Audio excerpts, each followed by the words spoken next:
What's up guys, welcome back to Deck Tech for Decks. I'm your host Caleb. Today we're going to be talking about the morophon secret lair. This entire scenario just kind of feels gross to me. They have a $200 secret lair that's an entire deck built around morophon.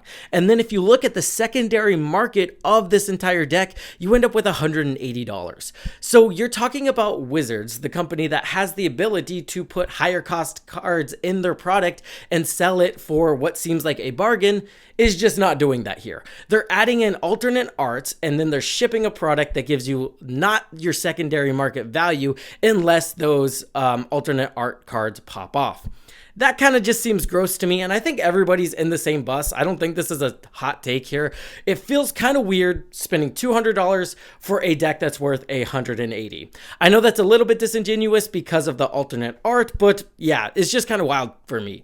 So what are we going to be doing here today? Today, I'm going to be building a morophon deck that has the same budget restriction as the secondary market pricing of this entire deck. Because honestly, even if you do buy this deck, I don't think it's going to work as well as this strategy could, work with morophon at the helm. So what I'm saying is I think you're going to have to actually buy this deck and then put more cards into it to optimize it, which is crazy to me. So today we're just going to optimize it out of the deck. My one critique that is just going to sell why I don't think this is optimized even a little bit is they're not playing any of the oh shit Kindred commanders. And then what is an oh shit Kindred commander? It's simple. A commander where you look at it, it's across the board and you go, I don't want to play against that. Hackball, Yuriko, Voja, all of these come to mind immediately.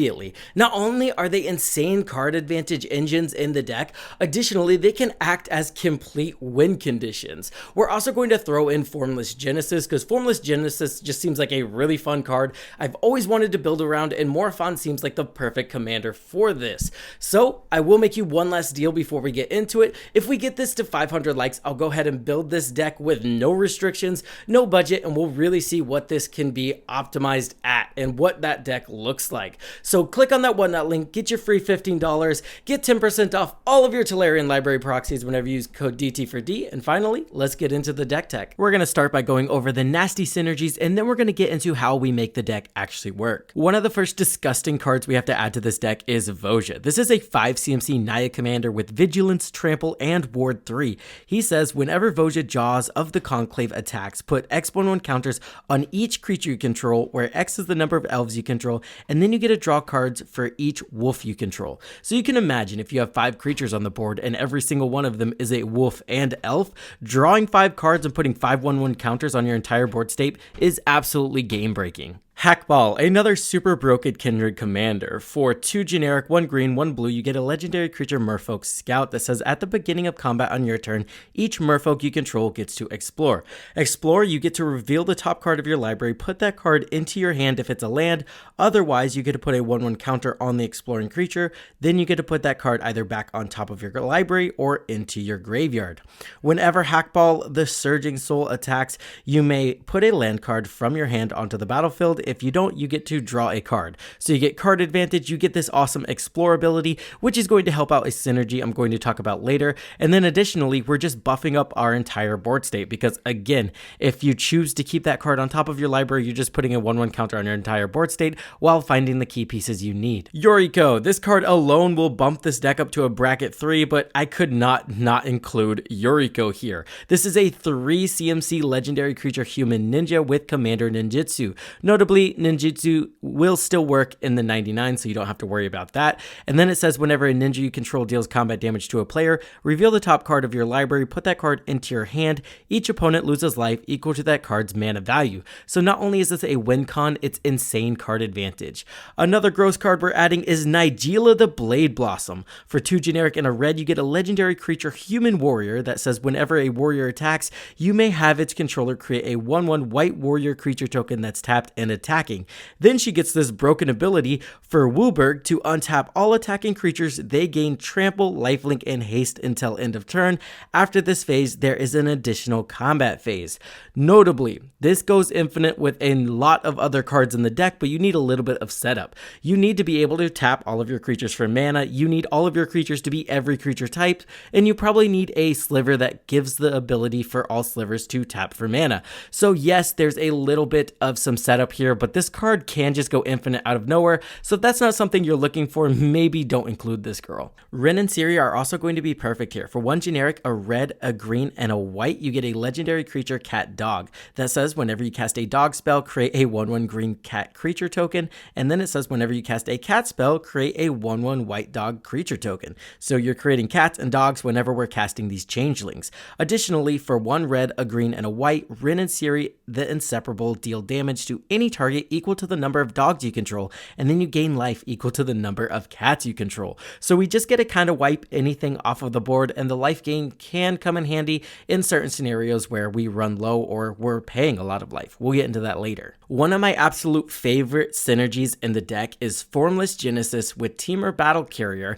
and Zask Skittering Swarmlord. What's going to happen here? Let's read the cards. Formless Genesis is a Kindred sorcery shapeshifter that has Changeling, and then it casts 2 generic and 1 green. Create an XS colorless shapeshifter creature token with Changeling and Death Touch, where X is the number of land cards in your graveyard. Additionally, it has Retrace, so all we have to do is discard a land card and we can cast this from our graveyard. Pretty useful because every time we do that, the form or the colorless shapeshifter is just going to get bigger. Temur Battle Carrier, one of my favorite cards from the new Tarkir set, is 1 green, 1 blue, and 1 red that says during your turn, spells you cast cost 1 generic less to cast for each creature you control with power 4 or greater. Notably, that's insane with Morophon because if everything is every creature type, and we have a lot of power 4 creatures on the battlefield, but 9 times out of 10, just 3 is going to do it here. We're casting all of our creature spells for free. Kind of insane. And Formless Genesis is every creature type, so it also does get reduced by Morophon. Last but not least, to tie up this synergy, we have Zask Skittering Swarmlord. For 3 generic and 2 green pips, you get a legendary creature insect that says you may play lands and cast insect spells from your graveyard. You see what's happening here? Additionally, he says whenever another insect you control dies, put it on the bottom of its owner's library, then mill 2 cards. Also, for 1 and a black or green, target insect gets +1/+0 and gains Death Touch until end of turn. We don't care about any of that. All we care about is this guy allows us to play insect cards from our graveyard. Notably, Formless Genesis is an insect card. So now, with Morophon reducing Formless Genesis's cost to 2 generic, and then Temur Battle Carrier getting rid of the 2 generic because Morophon's pretty big and Temur Battle Carrier is 4 power by herself, now Formless Genesis is free, and we can cast it as much as we want from our graveyard, setting off all of our ETB shenanigans that care about different kind of Kindred cards entering the battlefield, and also just generating an infinitely big board state. Not to mention, all 3 of these cards are amazing in the deck by themselves. So the synergy's solid here, and all 3 cards together just kind of go infinite. Reaper King is also going to make an appearance. This guy is not okay. For Wooburg, we get a legendary artifact creature Scarecrow that says other Scarecrows you can control get +1/+1, and then whenever another Scarecrow comes into play under your control, you get to destroy target permanent. Notably, this does not say non-land. So if we're able to cast a lot of Formless Genesises, yeah, everybody's going to have nothing and they're going to concede right on the spot. You have lands, they have nothing, you win the game. Risen Reef also very good with Formless Genesis. I mean, Formless Genesis is just amazing in the deck because we're casting it over and over again. If we can get it free, it just becomes a win con, right? But let's read Risen Reef. Risen Reef is 1 generic, 1 blue, and 1 green, and then it says whenever Risen Reef or another elemental enters the battlefield under your control, look at the top card of your library. If it's a land card, you may put it onto the battlefield tapped. If you don't put that card onto the battlefield, put it into your hand. So now we get a solid way to draw our entire deck, or just a solid way to ramp and draw cards if we're not going infinite. Urtet was also too cool to not include in this deck. He doesn't synergize a whole lot with Morophon, but he does synergize a lot with the rest of the deck. He is a 3 generic legendary artifact creature mirror that says whenever you cast a mirror spell, create a 1/1 colorless mirror artifact creature token at the beginning of combat on your turn, untap each mirror you control, and then additionally for Wooburg, we can tap him and put 3 1/1 counters on each mirror we control. We can activate this only during our turn. So now he's a solid way to buff up our board, untap all of our mana dorks, and kind of just untap our entire board. Kind of like a Seedborn Muse effect, but on our turn. We're also running some slivers because why not? Cloud Shredder Sliver's one of the best. This gives all sliver creatures we control flying and haste. This causes us to go infinite a couple other ways we'll talk about later. We have Mana Swift Sliver and Gem Hide Sliver. These allow all of our slivers to tap for any color. This is really good because now our entire board state is a mana rock. And then I found this disgusting hibernation sliver. For 1 blue and 1 black, we have a sliver that says each sliver you control gains, pay 2 life, return this creature to its owner's hand.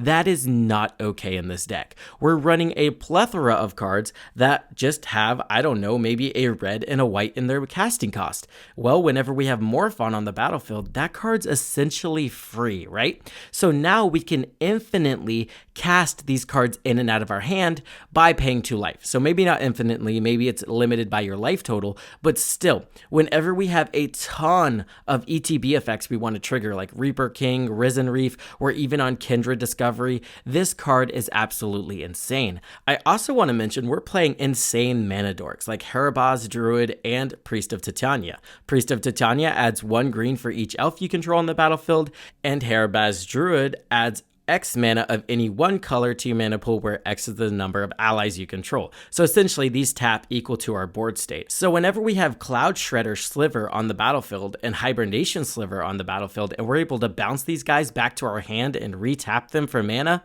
that's just going to cause some insane shenanigans that isn't exactly infinite but will just cause us to win the game. This is also the scenario I was talking about where Rin and Ciri become our win con because we're able to actually bounce them back to our hand, recast them, and re-tap them to deal more damage and gain more life, and we kind of just net infinite damage this way. This is a very specific synergy in the deck, but I wanted to mention it to you guys because it can happen. Harmonic Sliver is absolutely messed up. This just says all slivers have, whenever this permanent enters the battlefield, destroy target artifact or enchantment. This is absolutely backbreaking for anybody that loves playing artifacts and enchantments, and guess what? That's everybody. Magda Brazen Outlaw is absolutely insane. She says other dwarves you control get +1/+0. Whenever a dwarf you control becomes tapped, create a treasure token, and then you get to sacrifice 5 treasures to search your library for an artifact or dragon card. Put that card onto the battlefield, then shuffle your library. So the first thing we're going to do is generate 5 treasures with this girl, search up Maskwood Nexus, and now every single creature in our library is a dragon. So now she can just grab whatever we want. And what do we want, guys? We want Nigella, because now as long as we have 5 creatures on the battlefield, we can attack, generate 5 treasure tokens, and get infinite combat steps. Is it cool? Yes. Is it a little cheap? Also, yes, but it's perfect in this strategy, and it's a win con only this strategy can use. Tovolar also seems solid in this deck. It says whenever a wolf or werewolf you control deals combat damage to a player, you get to draw a card. Well, when everything's a wolf, we get to draw a card whenever anything deals combat damage. Notably, at the beginning of our upkeep, if we control 3 wolves or werewolves, we get to transform this guy because it's going to become night. And then he says the exact same thing, except for he has an ability that's X, 1 red and 1 green. And then it says target wolf or werewolf you control gets +X/+0 and gains trample until end of turn. So notably, if we have one of our mana dorks that produces a ton of mana, we can just have Morophon deal commander damage to someone. We're probably going to win other ways before that happens, but it's something we could do. Sophia Dogged Detective. This is 1 generic, 1 green, 1 white, and 1 blue, and then it says, whenever Sophia Dogged Detective enters the battlefield, create Tiny, a legendary 2/2 green dog detective creature token with trample. Additionally, it says pay 1, sacrifice an artifact token, put a 1/1 counter on each dog you control. Well, when everything's dog, everything gets a counter on it. It also says whenever dog you control deals combat damage to a player, create a food token, and then investigate. So we get card advantage, we get life gain, and we get a lot of token artifacts to sacrifice to make our board massive. Drogskull Captain and Knight Exemplar are going to be amazing protection pieces. Knight Exemplar says other knights you control gain 1/1 and have indestructible. And then Drogskull Captain says other spirits you control get +1/+1 and have hexproof. I like these. They make it to where you have to single target destroy something before you can interact with the rest of the board.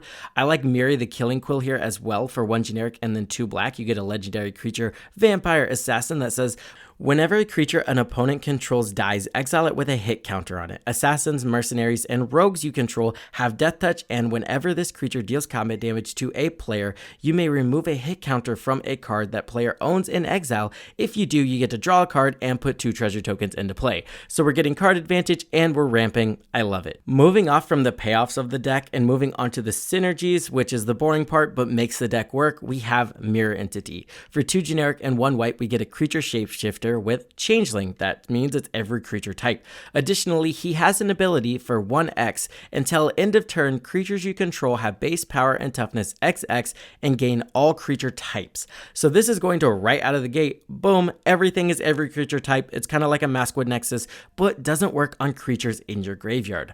Notably, for all of our tutor effects, this guy is every creature type. So if a card says you get to tutor up a ninja, well, guess what? This guy's a ninja, so we're good to go. Taurine Mauler, this guy's 2 generic, 1 red, it has Changeling, and then it says whenever an opponent casts a spell, you may put a 1/1 counter on this creature.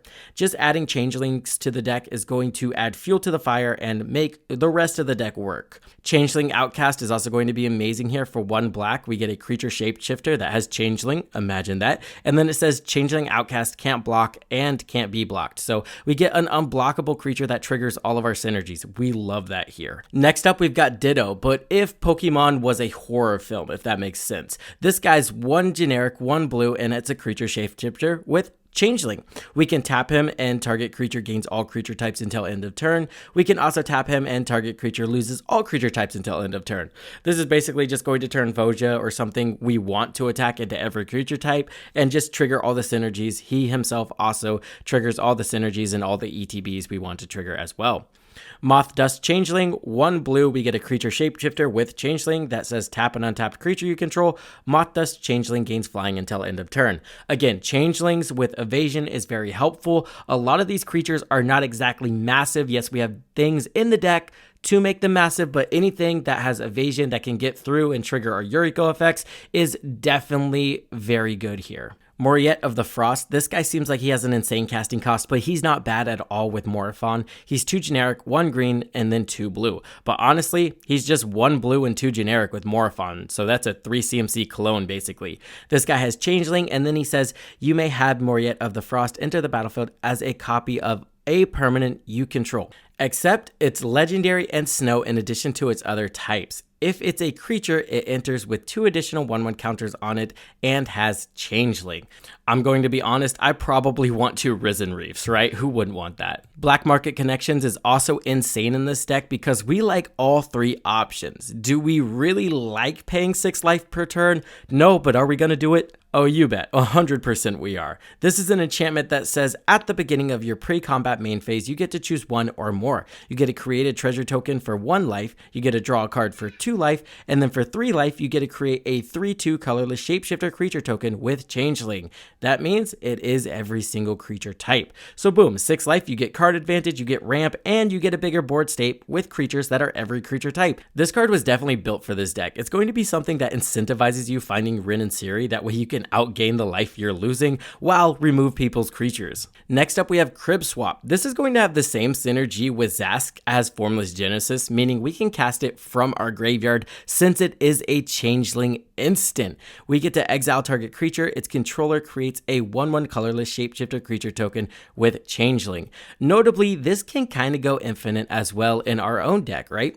Let's say we cast this on one of our creatures. Okay, that's going to net us a 1/1 colorless shapeshifter creature with Changeling. And then with Zask on the battlefield, we can cast this again for free, assuming we have our other card that reduces its mana cost as well, right? This means we can infinitely keep exiling the 1/1 colorless shapeshifter to get infinite ETB triggers of our shapeshifter creatures. Kindred Discovery, you already knew this was in the deck. All we have to do is choose a creature type, and then whenever a creature you control of that type enters the battlefield or attacks, we get to draw a card. It's insane in this deck. Rukaromel is another way that really makes this deck work. It does cost Wooburg, but if you're smart and you have this in your hand before you cast Morophon, you're going to choose Human here, and then Rukaromel is going to be absolutely free. So for Wooburg, you get a Human Wizard that says, as Rukaromel enters the battlefield, choose a creature type. Slivers you control and non-token creatures you control are chosen type in addition to their other types. The same is true for creature spells you control and creature cards you own that are not on the battlefield. So it's basically like a Maskwood Nexus effect, but for only one creature type. It also works on all of your sliver tokens, and this girl can create sliver tokens by paying 3 generic and tapping her. Cresting Mesosaurus is an insane one-sided board wipe. It does cost 6 generic and then 2 blue, but it also has a merge, and the emerge is you may cast a spell by sacrificing a creature and paying the emerge cost, reducing that creature's mana value. So if we have something with a decent mana cost on the battlefield already, we get to reduce this guy's mana cost by a ton. And then it says when Cresting Mesosaurus enters the battlefield, if you cast it, return each non-dinosaur creature to its owner's hand. Flamekin Harbinger is super simple here. It says whenever Flamekin Harbinger enters the battlefield, you may search your library for an elemental card. Reveal that card, shuffle your library, and put that card on top. It's only 1 red, and it's a super solid tutor. This is going to grab us our Formless Genesis, or it's just going to grab us our Mirror Entity. Either way, it's super solid for just 1 mana. Higure the Still Wind. For 3 generic and 2 blue, you get a legendary creature human ninja with ninjutsu, 2 generic, and then 2 blue. It says whenever Higure the Still Wind deals combat damage to a player, you may search your library for a ninja card, reveal it, and put it into your hand. If you do, shuffle your library. He also has an activated ability for 2 generic. It says target ninja creature can't be blocked this turn. I also like ninjutsu here because we can kind of return morophon, recast morophon, change the creature type. Sometimes that's going to matter, sometimes it's not going to matter. Additionally, this is going to be super solid. We can grab Yuriko with this, and then right after we grab Yuriko, we're grabbing Mirror Entity and turning our entire board state into ninjas, and now we're basically playing Yuriko with a massive board state of changelings. I also wanted to mention Leyline of Transformation, Conspiracy, and Arcane Adaptation. These all allow us to turn all of our creatures on our board and in our library into 1 creature type. It's super useful. Sometimes all we need is 2 creature types, and then we're off to the races and all of our synergies are turned on. So we don't necessarily always need Maskwood Nexus, but sometimes if we have Voja on the battlefield, yes, we want everything to be an elf, and yes, we want everything to be a wolf. We're also on the World Tree here, which can be an insane win con as well as just a solid land in a 5-color deck. It adds 1 green to our mana pool, it enters the battlefield tapped, and then it says as long as you control 6 or more lands you control add 1 mana of any color to your mana pool. But honestly, the real reason we're going to play this deck is because for Wooburg ×2, so 10 total mana, we get this broken ability that says sacrifice the World Tree, search your library for any number of god cards, put them onto the battlefield, then shuffle your library. So with any of the slivers that are able to tap for any color of mana, and then a decent board state with something like a Maskwood Nexus on the battlefield, this is 10 mana, grab every single creature in your library and put it onto the battlefield. That's just going to cause us to win the game right then and right there. Last but not least, for the Kindred synergies, we get a card called Whelming Wave. For 2 generic and 2 blue, we get a sorcery that says return all creatures to their owner's hand except for krakens, leviathans, octopuses, and serpents. So that's super solid. I don't know why it says octopuses instead of octopi, but boom, we get another one-sided board wipe. Moving on to some other cards that just synergize with the deck, we have Helm of the Host. This was just a solid include because for 4 mana, we get a legendary artifact equipment that says at the beginning of combat on your turn, create a token that's a copy of equipped creature, except that token isn't legendary. If equipped creature is legendary, that token gains haste. So we're running a lot of creatures that really want this, like our Yurikos, our Vojas. Additionally, just slapping this on Morophon is going to allow us to have him enter the battlefield and choose a different creature type once every turn, which can be massive in this deck. It's the difference between winning the game and not. Changeling, Teller of Tales is going to make an appearance as well. For 2 generic, 1 green, 1 white, and 1 blue, you get a legendary creature human druid with vigilance that says whenever you cast a creature spell, you get to draw a card, and then you may put a land card from your hand onto the battlefield. Then it says for 3 mana, you get to return target creature you control to its owner's hand. So this will allow us to cast our changelings over and over again. Additionally, it allows us to get solid value off of casting creatures. We have a ton of creatures in this deck.